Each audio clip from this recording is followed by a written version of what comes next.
Malam hari di sebuah hutan belantara, terlihat ada seorang lagi melarikan diri memasuki hutan tersebut. Dia kelihatan babak belur penuh luka sayat di bagian tubuh.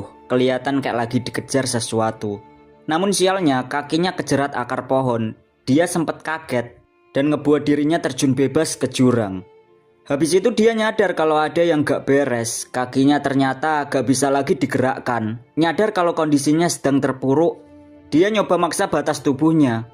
Tapi sekelompok orang yang mengejarnya telah berada tepat di depan dirinya. Di sana dia ngumpat ke sekelompok orang itu kalau mereka benar-benar brengsek karena telah menjebaknya sejak dari awal. Dengan muka yang full kemarahan, dia menatap para bajingan yang bertengger di atas pohon itu. Sedangkan orang-orang berjubah itu ngomong kalau seharusnya kau tak lari sampai ke hutan ini, Pangeran Seon. Tamatlah riwayatmu. Dalam kondisi terpojok, Pangeran Seon mikir gimana cara melawan mereka. Karena dia sendiri sudah tak memiliki kekuatan sama sekali bahkan sekedar untuk lari. Ngerasa jika dia terpojok, Seon nyoba buat nanyain kenapa mereka nyampe ngatur-ngatur kehidupannya. Salah satu dari mereka ngejawab kalau mereka hanya ingin si Seon ini menyerahkan diri dan tak berusaha lagi untuk masuk ke dalam akademi. Alasan mereka menyuruh si Seon untuk menyerahkan diri karena mereka ingin memanfaatkan Seon yang punya hak atas sebuah tahta kerajaan. Tapi tiba-tiba mereka nyindir tentang darah Seon yang ada campuran darah orang kampungnya. Jadi jika Seon gak mau nyerah, mereka bakal ngebunuhnya. Dengar omongan tersebut, Seon langsung murka karena berani-beraninya mereka ngehina ibunya yang dari kampung. Dengan begitu atas kemarahannya, Seon ngeluarin belati. Dia niat buat akan bertarung mati-matian. Ngelihat sedikit perlawanan itu, salah satu dari kelompok tersebut merasa bergairah karena Seon ini sebenarnya adalah orang yang tak memiliki kemampuan bela diri sama sekali. Tapi dia tak mau nyerah sampai titik penghabisan. Oleh karena itu, mereka nganggep jika hal ini akan menjadi perburuan yang menyenangkan. Tak lama kemudian pasukan kelompok merah langsung menyerang bersamaan. Dengan ketidaktahuan bela diri, Seon nyoba buat nyerang dengan liar. Sayangnya satu gebrakan dari musuh langsung ngebikin belati Seon terlepas dari tangan. Lalu dengan cepat, tangan mereka ngeraih leher Seon dan ngekunci pergerakannya. Dia kemudian ngomong ke Seon, cuma ini perlawananmu. Diem-diem, Seon ngambil belati dari belakang punggungnya. Pasukan yang lain ngasih peringatan buat waspada. Tapi dengan cepat, si Seon sudah lebih dulu ngasih paham dan ngebuat salah satu dari mereka terkena serangan tersebut. Sebuah serangan yang berhasil ngebuat salah satu dari mereka ngelepasin cengkraman di leher Seon. Melihat itu, Seon tersenyum lebar ngerasa telah melampiaskan sedikit kemarahannya. Pasukan yang tersisa bertanya-tanya dengan itu, mereka masih tak percaya karena Seon ini tak punya kekuatan bela diri sama sekali, tapi berhasil ngebunuh salah satu rekannya. Dengan begitu mereka mulai waspada dan berniat membalas kematian rekannya. Dengan gerakan cepat, serangan langsung mendarat ke pelipis Seon. Si Seon tak kuasa memberi perlawanan dan tumbang gitu aja. Tak berhenti sampai sana, niat mereka mulai berubah dari yang awalnya cuma pengen nangkep hidup-hidup beralih untuk ngebunuh Seon. Dan ya, pedang langsung ditancapkan ke perut Seon. Teriakan kesakitan menggema di seluruh hutan. Seon tak kuasa menahan rasa sakit itu, tapi mereka masih tak berhenti. Ngeinjek perut Seon dan nanyain gimana rasanya, Cuk, punya lubang di perut. Di sana Seon cuma bisa nahan rasa sakitnya dan ngedumel kalau setidaknya dia telah berhasil ngebunuh salah satu dari mereka. Tapi musuh tetap tak berhenti buat nyiksa si Seon. Mereka terus nginjek perut Seon karena mereka tak terima atas kematian rekannya. Di sana musuh sampai bilang kalau bakal ngasih kematian terburuk sama si Seon karena telah ngebunuh temannya. Tapi suatu hal, sebut aja kayak keajaiban yang tiba-tiba datang. Terlihat siluet cahaya mengarah ke orang yang nyiksa Seon. Dan ternyata itu semacam serangan bola api yang langsung mengenai dan menghancurkan musuh. Di sono kematian tersebut sangat brutal, darah berserakan kemana-mana. Sedang yang lain masih bingung bertanya-tanya dengan kematian rekannya yang terjadi begitu cepat. Tiba-tiba terlihat sepatu yang mendekat, salah seorang nyadar ada yang datang. Sampai mereka melihat sosok tersebut yang berada di belakangnya. Sosok itu nampak beraura biru yang menyala-nyala dengan petir yang mengitari tubuhnya. Di sono dia nampak berdiri dengan wibawa yang memancarkan kekuatan tak terkira. Tapi yang ngebikin gagal fokus bukan kekuatannya, tapi pakaian orang tersebut yang nggak pernah dilihat orang-orang di sana. Sebuah pakaian kayak modern banget lah. Lalu habis itu pendatang tersebut langsung alirin kekuatannya ke seluruh tubuh. Musuh tanpa ragu mulai nyerang, tapi si pendatang tetap tenang, santai dan belum ada pergerakan. Tersungginglah sepetil senyum di bibirnya. Siluet kematian tiba-tiba muncul menghantam salah satu musuh dan musnah tanpa sisa. Percikan darah ngebikin yang lainnya bergidik ketakutan, tapi si pendatang tak berhenti. Kecepatan super petirnya sampai bikin dia gak kelihatan. Di sono musuh sampai mikir, nih orang cepet banget gerakannya sampai kagak kelihatan sama sekali. Dan tiba-tiba satu lagi musuh berhasil dilibas. Di sana ngelihat rekannya yang mati satu persatu, ngebikin musuh yang tersisa makin ragu buat ngimbangin kekuatan itu. Apalagi pas ngelihat kecepatan pendatang yang tak bisa dia prediksi. Karena di sono yang terlihat cuma cercahan cahaya kilat yang melesat. Ngelihat itu musuh mikir kalau itu kayak kekuatan seorang master yang mencapai tingkat tertinggi. Dan ngomongin soal itu dia jadi semakin ketakutan. Karena memang di matanya pendatang tersebut kekuatannya kayak gak kekira banget lah. Dengan masih memegang pedang dan gemetaran, si musuh mikir, kenapa seorang master sampai repot-repot datang buat ngelindungi si Seon? Padahal si Seon juga udah kehilangan banyak darah dan pada akhirnya akan mati. Dan misi mereka terselesaikan. Habis mikir itu musuh langsung mutusin buat mundur karena gak mampu lawan si pendatang.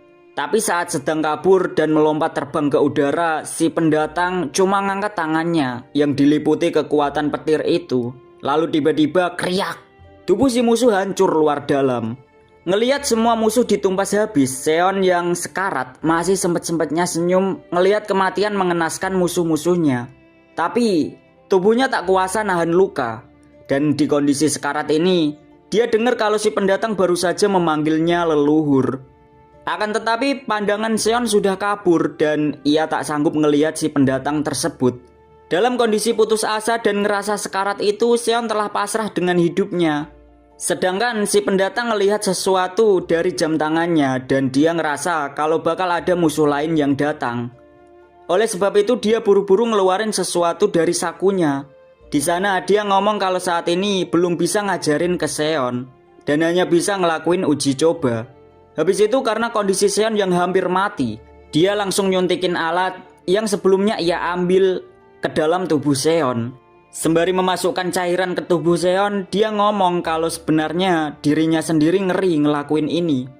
Tapi habis ngasih cairan itu, dia ngelihat si Seon dan berbisik pada Seon supaya bisa mensukseskan apa yang telah diberikannya. Lalu sebelum pergi, dia bilang kalau cairan itu adalah wujud nanomasin tapi versi yang lama. Jadi menurutnya itu sangat mudah digunakan dan dia berharap Seon sukses melakukannya. Setelah itu dia langsung cabut pergi ninggalin Seon. Sementara si Seon yang samar-samar dengar ucapan tadi lantas ngomong si aneh itu omong kosong apaan sih. Tapi tiba-tiba dia kaget karena dalam kepalanya ada suara yang bilang tentang nomor seri 034 4532 5893. Habis itu sebut saja sistem yang ada di kepalanya juga bilang bahwa generasi ketujuh dari nanomasin memulai aktivasi. Sekilas dijelaskan sebuah masa lalu tentang petarung dari Jianghu yang belajar ilmu bela diri agar dapat ngelindungin diri mereka dari musuh. Seiring berjalannya waktu, ilmu bela diri ngalamin yang namanya perubahan. Jadi suatu alat yang digunain buat ngebunuh musuh. Tak berhenti sampai sono, terjadi juga perkembangan gerakan dan teknik pernapasan yang kemudian ditetapkan jadi dasar energi internal. Tak berhenti di situ, para seniman bela diri juga nerusin ajaran dan nurunin ke generasi selanjutnya agar seni bela diri bisa berkembang. Dan orang yang sudah capai tingkat tertinggi seni bela diri dikenal dengan nama Wulin. Di lain itu, petarung yang pengen jadi murid dari seorang Wulin pada ngumpul dan ngebentuk sebuah aliansi. Aliansi ini terpecah lagi jadi dua, ada aliansi kekuatan baik dan kekuatan jahat. Akan tetapi di antara kedua aliansi itu ada sebuah kelompok yang hanya nyari kekuatannya saja. Kelompok mereka dikenal sebagai Demonic Cult. Sedang dari kelompok demonik, ada seorang anak haram dari keluarga peringkat tertinggi. Dan anak ini punya hak atas sebuah tahta, yang mana anak itu adalah Seon Ji-won. Setelah sekilas itu, kondisi saat ini ngeliatin sebuah mata yang terbuka. Seon Ji-won terperanjat dari tempat tidur. Di sana dia masih heran sama dirinya yang ternyata masih hidup, sebab sebelumnya ia ngerasa telah ditusuk pas lagi di hutan. Lalu di sono dia ngerasain kalau tubuhnya ada yang gak beres, karena tiba-tiba banget ngeluarin banyak keringat. Bener aja tak lama ia ngerasain mual. Habis itu dia ngelihat ada yang aneh di tubuhnya, karena tubuhnya penuh dengan lebam hitam dengan bau menyengat dan rasa lengket. Saat lagi ngamatin tubuhnya, terdengar suara yang manggil dirinya dengan sebutan master. Lalu nanyain kondisinya. Sontak si Seon langsung kaget dan seluruh tubuhnya gemetar karena tak mendapati siapapun di situ. Si Seon lalu nyari tahu sebenarnya itu sumber suara dari mana, tapi suara itu segera muncul lagi dan nyoba nenangin Seon. Sedang si Seon nginget ulang kalau dia pernah dengar suara juga, tapi suaranya berbeda dari sebelumnya. Tapi pada akhirnya, Seon nyimpulin kalau suara itu datang dari kepalanya. Dalam kondisi waspada, Seon masih ragu jika itu suara dari kepalanya. Tiba-tiba suara itu muncul lagi dan ngebenerin tebakan Seon. Dengan kesel, Seon teriak nanyain dia siapa. Sedang suara itu langsung ngejawab jika dia adalah sistem yang terhubung langsung di otaknya Seon. Dan dia ngenalin diri sebagai nanomasin generasi ke-7. Ngedenger jawaban itu, Seon makin frustasi. Dia masih gak nyangka ada hal kayak gitu di kepalanya. Tapi ketika Seon agak tenang, dia salah denger dan ngira jika suara itu ngomong kalau dirinya Muncin, yang berarti dewa jahat. Pikiran si Seon pas denger tentang dewa jahat atau Muncin makin menjadi-jadi. Bahkan ia sampai berpikir jika Muncin ini salah satu pengikut kelompok demonik. Habis mikirin itu, Seon langsung tertunduk. Tapi nampaknya dia masih ragu apakah itu dewa jahat atau bukan.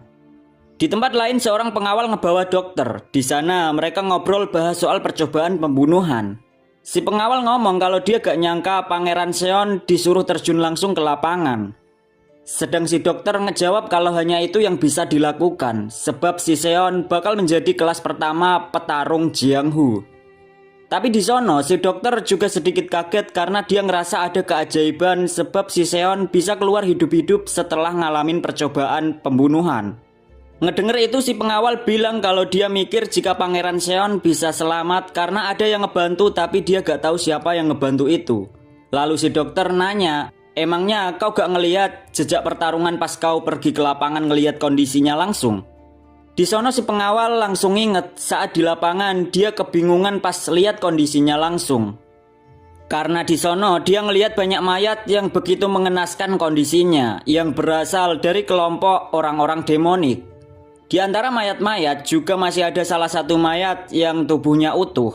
Dan ada belati yang sebelumnya dia kasih pada Seon telah nancep di leher si mayat. Setelah itu dia ngedenger seseorang bernafas. Dan pas ngelihat sumber suara nafas itu, dia nyadar kalau itu Pangeran Seon. Tapi yang mengejutkan, kondisi Pangeran Seon terlihat tanpa luka sama sekali. Di sana mereka ngobrolin kalau si Seon itu bernafas layaknya orang normal. Hanya saja bajunya penuh sayatan tapi tanpa ada lukanya. Ngedenger itu si dokter nampak bingung dengan nyoba nebak-nebak siapa yang telah menolong Pangeran Seon. Tapi tak ketemu juga jawabannya. Karena itu dia nganggep hal itu jadi sesuatu yang menarik untuk ditelusuri. Setelah itu mereka kembali lanjut jalan menuju ke kamar Pangeran Seon.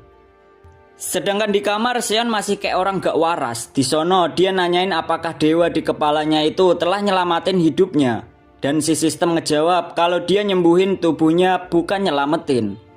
Ngedenger itu Seon bingung dengan yang dimaksud penyembuhan diri. Bahkan dia juga sampai bertanya-tanya tentang panggilan master yang diberikan oleh sistem. Intinya banyak banget lah pertanyaan yang muncul. Setelah itu sistem protes karena dari tadi selalu dipanggil dewa jahat sama si Seon. Ngerasa aneh, Seon nanya, emang kau siapa?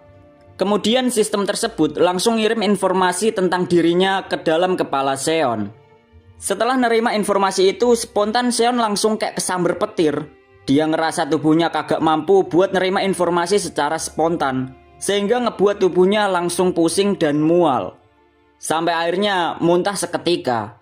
Habis muntah, si sistem ngasih tahu kalau itu reaksi yang normal untuk pertama kali nerima informasi, dan tidak akan terasa lagi untuk nanti kedua kalinya. Habis ngerasain sakit kepala hebat itu, Seon mulai kenal sama sistem di kepalanya. Kalau dia adalah nanomasin, bukan Munshin atau dewa jahat.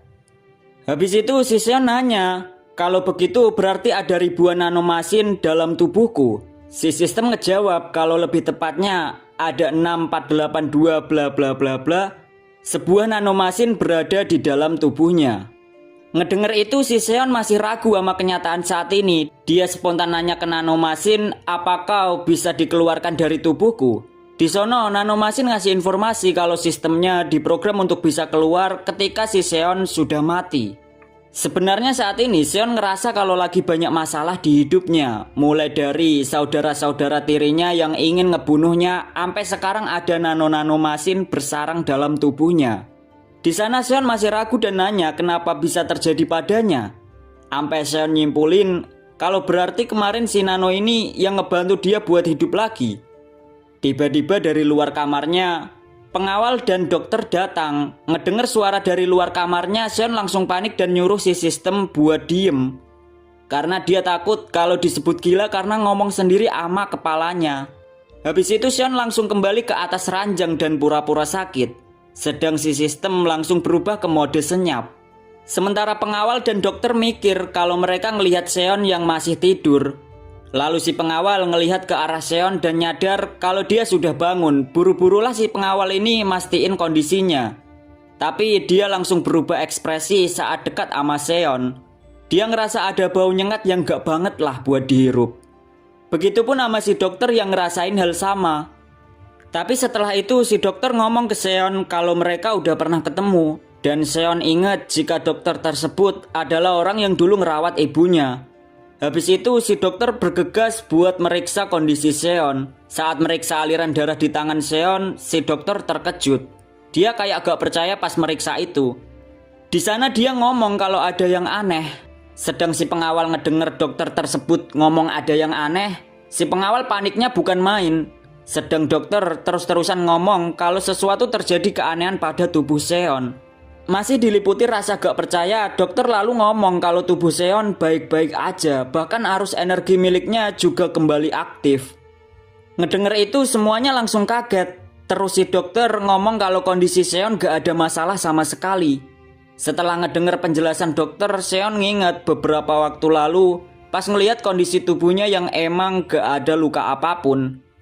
Nyadarin itu dia nanya ke sistem apa dia yang telah nyembuhin semua luka di tubuhnya. Tapi si sistem tak langsung ngejawab karena kudu berubah dulu ke mode aktif. Habis itu setelah mode aktif, sistem ngomong kalau telah nyebarin nanomasin ke dalam seluruh tubuh Seon. Dari itu ngebentuk kolang, pembuluh darah, sendi dan otot yang jadi bentuk terbaik tubuhnya. Ngedenger itu Seon masih ragu, masih nanyain bahwa apa kau yakin kalau kau bukanlah dewa jahat? Si sistem lalu negasin ulang bahwa dia bukan dewa jahat, tapi sebuah mesin. Sekilas info, ngebahas terkait demonic cult, sebuah kelompok yang terbentuk dari beberapa klan atau keluarga. Tapi cuma ada 6 klan utama yang jadi pilar dari demonic. Ada Dark Clan, Sword Clan, Spring Clan, Blade Clan, Sound Clan, sampai Poison Clan. Di balik semua itu, awalnya Lord terikat adanya sumpah untuk nikah sama 6 wanita dari masing-masing klan untuk bikin keturunan. Dari keturunan yang lahir, nantinya bakal berlomba buat ningkatin nama baik klannya masing-masing. Adapun cara yang ditempuh melalui sebuah akademi. Jadi ada sebuah sekolah yang namanya Demonic Academy. Akademi tersebut kebuka bagi siapa aja yang udah berusia 10 tahun. Akademi itu dipimpin oleh seorang ahli untuk melatih prajurit terbaik dari tiap generasi. Sehingga dari itu kadang terjadi persaingan ketat. Apalagi ketika pangeran tiap klan telah masuk akademi, maka bakal ada persaingan merebut posisi puncak. Setelah sekilas info itu, lalu kita balik pada cerita yang mana sebelumnya Seon ngomong sama sistemnya bahas soal si sistem yang dewa jahat atau bukan. Tapi di lain itu, Seon ngerasa diperhatiin sama si dokter. Lalu dia palingin muka dan ngomong kalau si dokter Baek ini asalnya dari Poison Clan. Jadi dia harus hati-hati supaya gak ketahuan jika dalam tubuhnya ada nanomasin.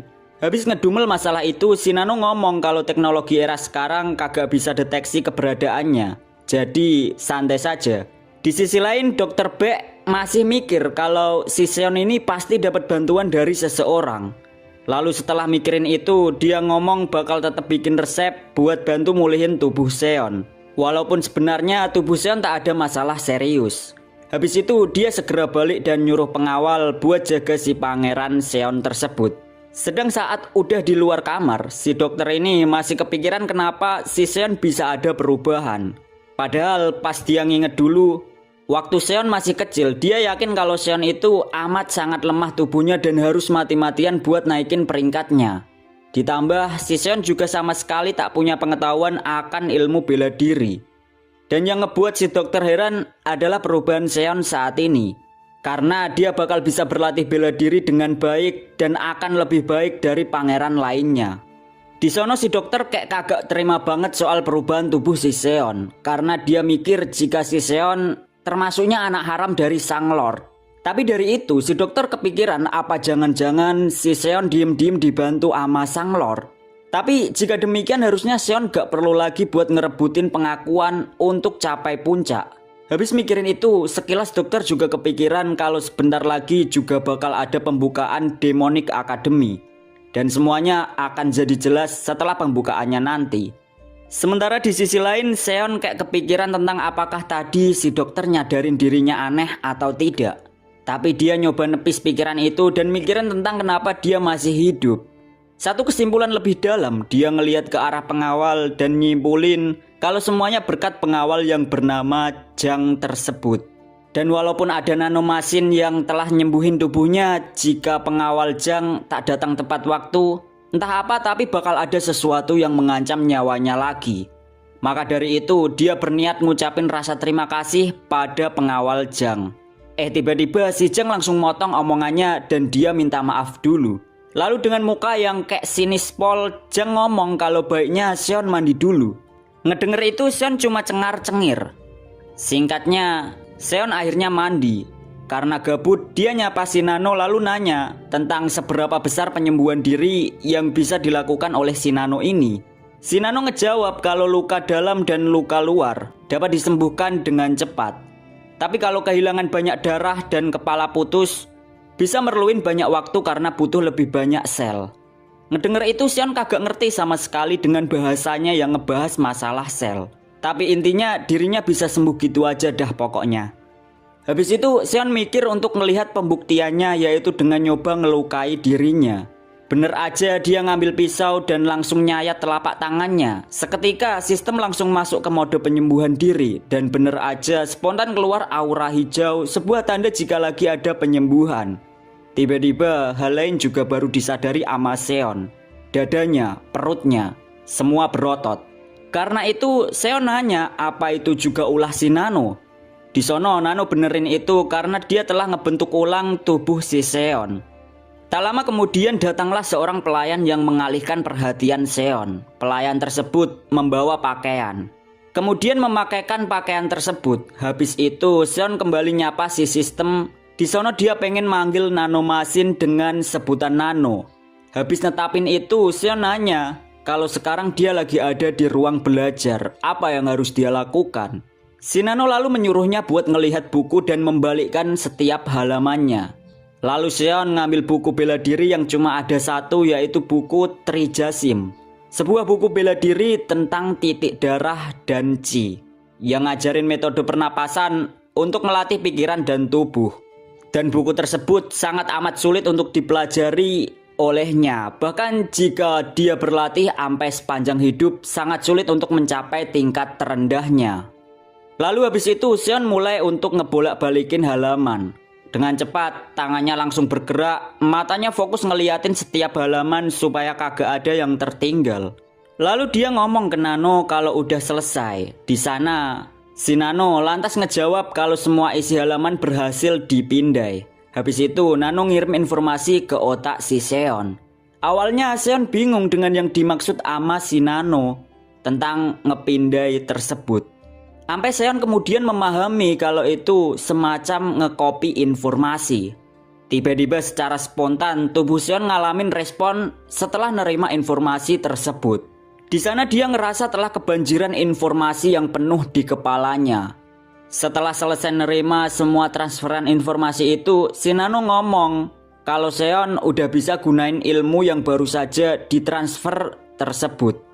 Sebelum gunain ilmu itu, Seon nanya ke Nano tentang cara gunainnya. Di sana Nano ngejawab kalau dia cuma perlu berpikir tentang hal yang menyangkut pengetahuan tersebut.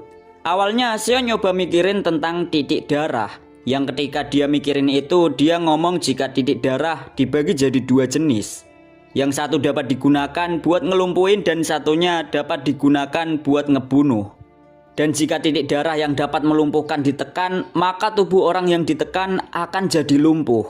Habis ngomongin itu, dia nyadar kalau dirinya tiba-tiba begitu lancar ngucapin pengetahuan tersebut. Dan dia sangat terkaget-kaget karena tak hanya menghafal tapi juga bisa memahami isi buku sebelumnya. Satu hal lagi yang ngebuat Seon kagum pada Shinano bahwa tak hanya mengcopy isi, Shinano juga ngebenerin bagian isi buku yang ada kesalahannya dan nyempurnain isinya. Ngedenger itu Seon nanya, emang tahu dari mana ada yang salah? Di sono Shinano ngejawab kalau dirinya bisa mengoreksi kesalahan karena sudah diprogram. Habis ngedenger itu, Seon tersenyum puas dan ngerasa kalau bakal bisa belajar ilmu bela diri lebih cepat dari siapapun. Lalu setelah itu Seon natap ke arah langit. Di sana dia ngomong kalau para kandidat dari 6 klan telah menguasai banyak teknik bertarung bahkan sejak mereka masih bayi. Sedang dibanding dirinya waktu itu sekedar menguasai metode Trijasim saja belum nyampe. Tapi kali ini dengan kepalan tangan dan tekad dia mutusin buat belajar bela diri dan akan masuk ke Demonic Academy sebab di sana banyak akses yang bisa dipelajari daripada di tempatnya saat ini. Oleh sebab itu, dengan kekuatannya saat ini, dia bertekad akan jadi lebih kuat dengan cepat dari siapapun di akademi nantinya. Sementara itu di tempat lain, tepatnya di kediaman salah satu kandidat, sebuah kastil sebelah selatan Demonic Cult, yaitu kediaman milik Bok Majong. Seseorang terlihat ngomong ke bawahnya kalau dia habis ngirim pasukan untuk nangkep seorang bocah, tapi semuanya telah mati. Karena itu dia tak yakin dan sangat tidak masuk akal baginya. Bawahannya lalu ngomong ke Pangeran Mukum kalau diem-diem ada yang ngebantu bocah tersebut. Ngedenger namanya disebut, si Mukum ini sensi banget. Dia langsung marah tak terima namanya disebut tanpa izinnya. Tapi habis itu dia mikirin kok bisa ada orang yang mau ngebantu seseorang yang di dalam tubuhnya ada darah rendahan. Yang tak lain dia maksud adalah Seon. Bahkan pengawal si Seon juga tak luput dari rencananya buat ditangkap. Akan tetapi ada juga yang melindungi si pengawal Seon itu. Habis mikirin semua itu, dia berniat buat langsung turun tangan karena gak ada pilihan lain selain ngelakuin itu. Lalu dengan senyum penuh kesombongan dia bakal ngebunuh Seon dengan tangannya sendiri di Demonic Academy.